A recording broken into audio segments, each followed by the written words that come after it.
inauguration official. And then I'm setting a few nominations up, which I know will be dealt with great dispatch.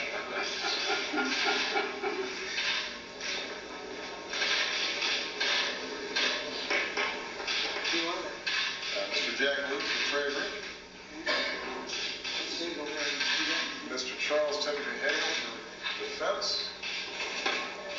Mr. John Kerry, Secretary of State. And Mr. John Brennan of Virginia for Central Intelligence Agency. There you go. Great. Well, thank you very much, everybody. I look forward to it.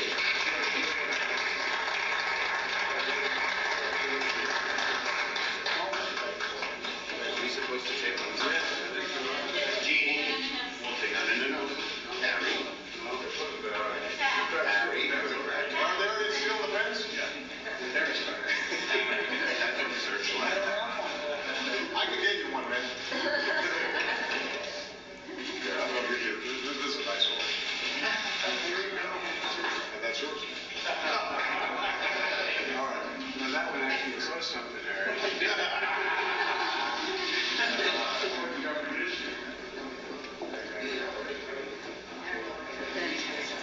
So what we just witnessed, I think, Harry Reid was going to help himself to one of the ceremonial pens, and the president did him one better by taking one of the, quote, nice ones out of his pocket and handing it to the senator from Nevada. Just to review, the president was joking about these nominations all going through in front of the Republican leadership, which will have a big say in that. Brennan to CIA, Hagel to the Pentagon, Kerry to the State Department, and Lou as Chief of Staff.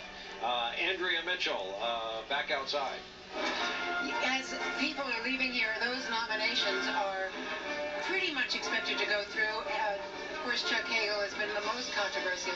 But this is really a cabinet, and our friend Doris Kearns Goodwin, of course, really has written so eloquently about the team of rivals approach of the first Obama cabinet and the parallels, of course, to Abraham Lincoln. We think so much about Lincoln today, think about Martin Luther King Jr. today, and all of the echoes of equal rights that came through in the speech. But this is going to be a cabinet not of rivals, but of friends and of colleagues, very close colleagues. And we see what we're expecting next. Of course, Dennis McDonough to be his Chief of Staff, his Deputy National Security Advisor.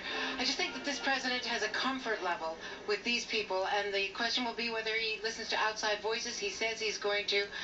He's got huge challenges, but I thought that the tone of this speech was, aside from the policy prescriptions, much more eloquent than I had expected, frankly, and in the mood of Martin Luther King Jr. and of the day that we're celebrating and of that legacy.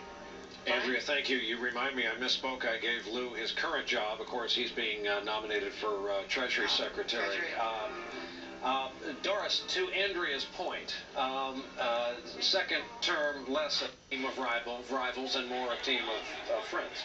Well, that was true for Lincoln as well. When he first got into the term, inexperienced, without celebrity, without as much education as these other people, he had to put in Salmon Chase and et cetera, et cetera.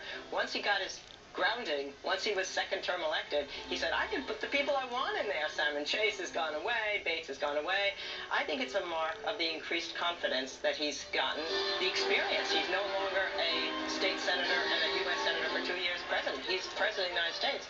I also agree with Andrea. I think it was more forceful and eloquent and fighting speech than we might have imagined. Fighting in a good sense, the we the people fighting together.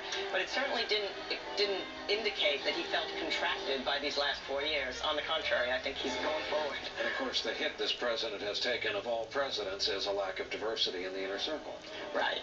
But it's not done yet. As Lincoln's people said, it's a jigsaw puzzle. Wait till it all comes together. That picture was devastating with the leg of Valerie Jarrett. She has a good leg, but still.